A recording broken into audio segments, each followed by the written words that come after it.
미 국무성은 최근 중국이 윤석열 한국 대통령 비난해 미국은 한국과 타이완 문제에 계속 협력할 것이라고 밝혔습니다.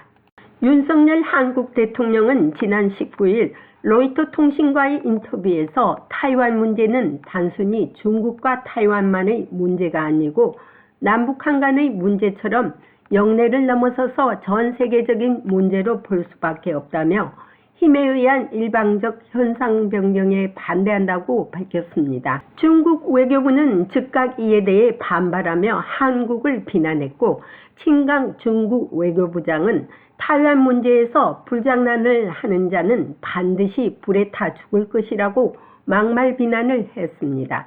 오늘 국무성 브리핑에서 중국의 막말 비난에 대한 미국의 입장을 묻는 본 기자의 질문에 파틸 국무성 수석부 대변인은 우리는 중국이 타이완에 대한 군사적, 외교적, 경제적 압박을 중단하고 타이완과 의미 있는 대화에 임할 것을 촉구한다고 말했습니다.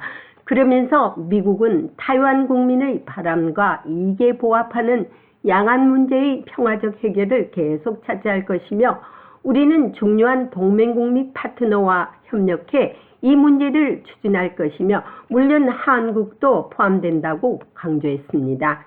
또한 북한이 개성공단 시설 무단 사용과 중국의 투자 요청을 한 데 대한 질문에는 북한과 관계를 맺고 북한의 탄도미사일이나 대량 살상 무기 프로그램의 제공을 돕는 모든 국가는 여러 유엔 안보리 결의안을 명백히 위반하는 것이라고 말했습니다.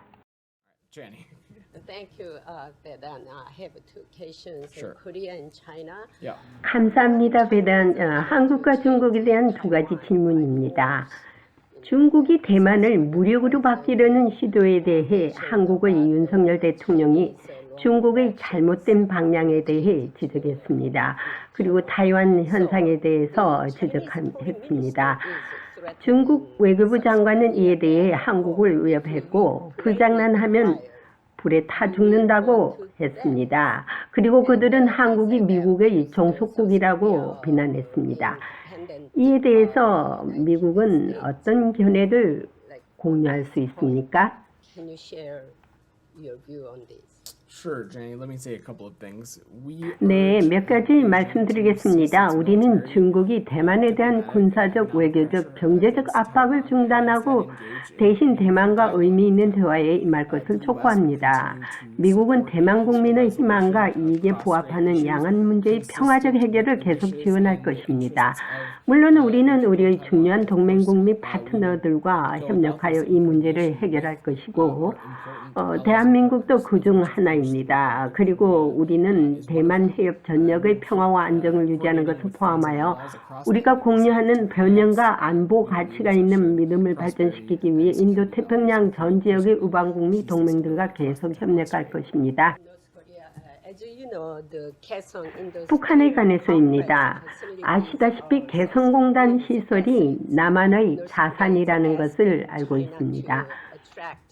북한이 개성공단 시설을 무단으로 사용하면서 중국의 투자 유치를 요구하고 있습니다. 이것이 유엔 안전보장이사회 결의 위반이라고 보십니까? Certainly, any country that is 확실히 북한과 관계를 맺고 북한의 탄도미사일이나 대량 살상 무기 프로그램의 제공을 돕는 모든 국가는 여러 유엔 안보리 결의안을 명백히 위반하는 것입니다. 그 이상으로 우리는 평양과의 대화에 참여하고 외교에 전념하고 있음을 매우 분명히 했다는 점에서 여기서 한 걸음 물러나는 것이 중요하다고 생각합니다. 그리고 우리가 보고 싶은 것의 핵심은 한반도의 완전한 비핵화이며 우리는 처음부터 이에 대해 분명히 했습니다. 우리는 이 메시지를 여러 방법으로 보냈고 이전에 말씀드린 같이 지금까지 북한은 응답하지 않았으며 계속해서 관여할 기미를 보이지 않고 있습니다. 워싱턴은 지금 한국 윤석열 대통령의 국빈 방문 맞이로 분주하고 있습니다. 26일 한미 정상회담에서 북한, 중국, 타이완, 우크라이나 문제가 논의될 것으로 보이면서 한국의 입지가 미국과의 같은 페이지로 가야 하는 더 강력한 사인을 받게 될 확률이 높을 것으로 예상되고 있습니다. 한미동맹 70주년의 견고한 관계는 누구도 끊을 수 없는 관계입니다. 국무성에서 보이스 오브 워싱턴 제니박입니다.